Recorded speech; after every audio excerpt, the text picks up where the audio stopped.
किसी जमाने में एक चोर था। वह बड़ा ही चतुर था। लोगों का कहना था कि वह आदमी की आंखों का काजल तक उड़ा सकता था। एक दिन उस चोर ने सोचा कि जब तक वह राजधानी में नहीं जाएगा और अपना कर्तव्य नहीं दिखाएगा, तब तक चोरों के बीच उसकी धाक नहीं जमेगी। यह सोचकर वह राजधानी की ओर रवाना हुआ और वहां पहुंचकर उसने यह देखने के लिए नगर का चक्कर लगाया कि कहां क्या कर सकता है। उसने तय किया कि राजा के महल से अपना काम शुरू करेगा। राजा ने रात दिन महल की रखवाली के लिए बहुत से सिपाही तैनात कर रखे थे। बिना पकड़े गए परिंदा भी महल में नहीं घुस सकता था। महल में एक बहुत बड़ी घड़ी लगी थी जो दिन रात का समय बताने के लिए घंटे बजाती रहती थी। चोर ने लोहे की कुछ कीलें इकट्ठी की और जब रात को घड़ी ने 12 बजाए तो घंटे की हर आवाज के साथ वह महल की दीवार में एक एक कील ठोकता गया। इस तरह बिना शोर किए उसने दीवार में 12 कीलें लगा दी। फिर उन्हें पकड़ पकड़ कर वह ऊपर चढ़ गया और महल में दाखिल हो गया। इसके बाद वह खजाने में गया और वहां से बहुत से हीरे चुरा लाया। अगले दिन जब चोरी का पता लगा तो मंत्रियों ने राजा को इसकी खबर दी। राजा बड़ा हैरान और नाराज हुआ। उसने मंत्रियों को आज्ञा दी कि शहर की सड़कों पर गश्त करने के लिए सिपाहियों की संख्या दूनी कर दी जाए और अगर रात के समय किसी को भी घूमते हुए पाया जाए तो उसे चोर समझकर गिरफ्तार कर लिया जाए। जिस समय दरबार में यह ऐलान हो रहा था, एक नागरिक के भेष में चोर मौजूद था। उसे सारी योजना की एक एक बात का पता चल गया। उसे फौरन यह भी मालूम हो गया कि कौन से 26 सिपाही शहर में गश्त के लिए चुने गए हैं। वह सफाई से घर गया और साधु का बाना धारण करके उन 26 सिपाहियों की बीवियों से जाकर मिला। उनमें से हर एक इस बात के लिए उत्सुक थी कि उसकी पति ही चोर को पकड़े और राजा से इनाम ले। एक एक करके चोर उन सब के पास गया और उनके हाथ देख देख कर बताया कि वह रात उसके लिए बड़ी शुभ है। उसके पति की पोशाक में चोर उसके घर आएगा, लेकिन देखो, चोर को अपने घर के अंदर मत आने देना, नहीं तो वह तुम्हें दबा लेगा। घर के सारे दरवाजे बंद कर लेना और भले ही वह पति की आवाज में बोलता सुनाई दे, उसके ऊपर जलता कोयला फेंकना। इसका नतीजा यह होगा कि चोर पकड़ में आ जाएगा। सारी स्त्रियां रात को चोर के आगमन के लिए तैयार हो गईं। अपने पतियों को उन्होंने इसकी जानकारी नहीं दी। इस बीच पति अपनी गश्त पर चले गए और सवेरे 4 बजे तक पहरा देते रहे। हालांकि अभी अंधेरा था, लेकिन उन्हें उस समय तक इधर उधर कोई भी दिखाई नहीं दिया, तो उन्होंने सोचा कि उस रात को चोर नहीं आएगा। ये सोचकर उन्होंने अपने घर चले जाने का फैसला किया। ज्यों ही वे घर पहुंचे, स्त्रियों को संदेह हुआ और उन्होंने चोर की बताई कार्रवाई शुरू कर दी।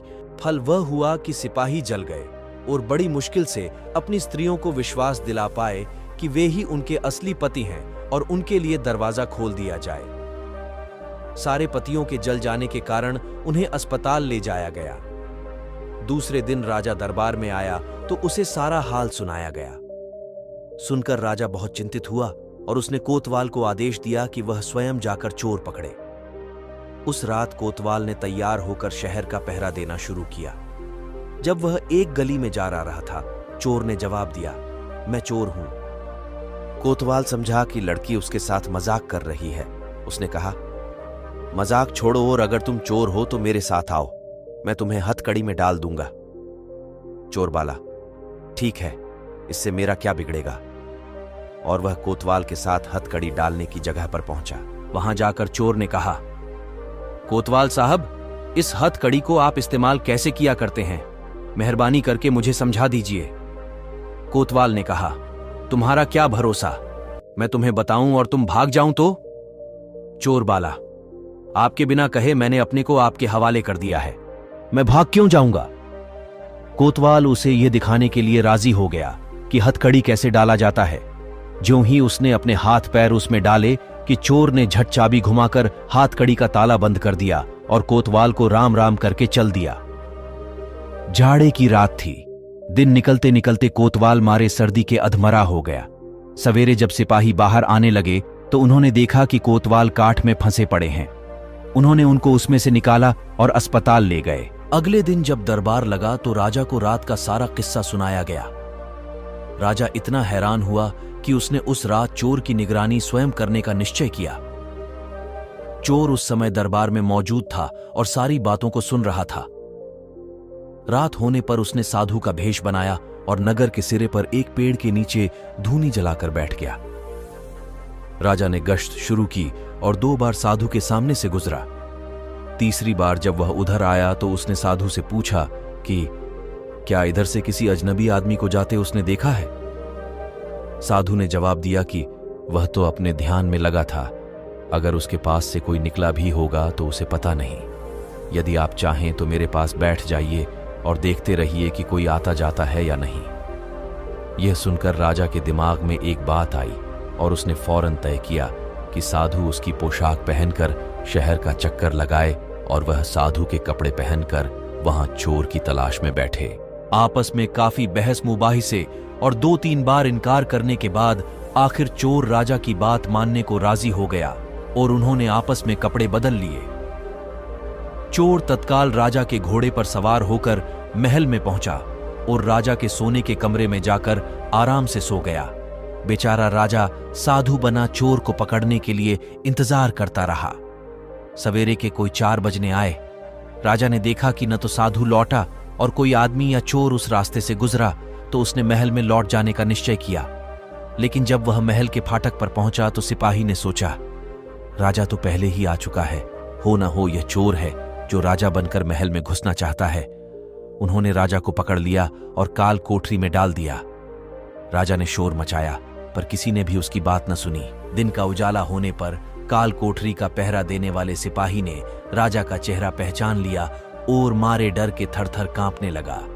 वह राजा के पैरों पर गिर पड़ा। राजा ने सारे सिपाहियों को बुलाया और महल में गया।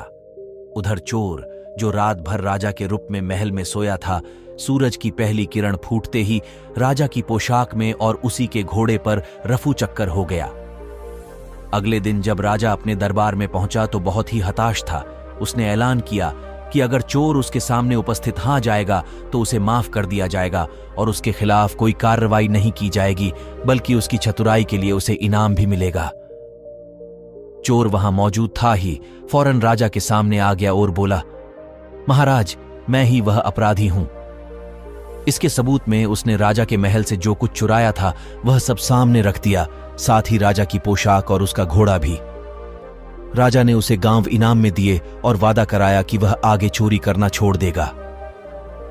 इसके बाद से चोर खूब आनंद से रहने लगा।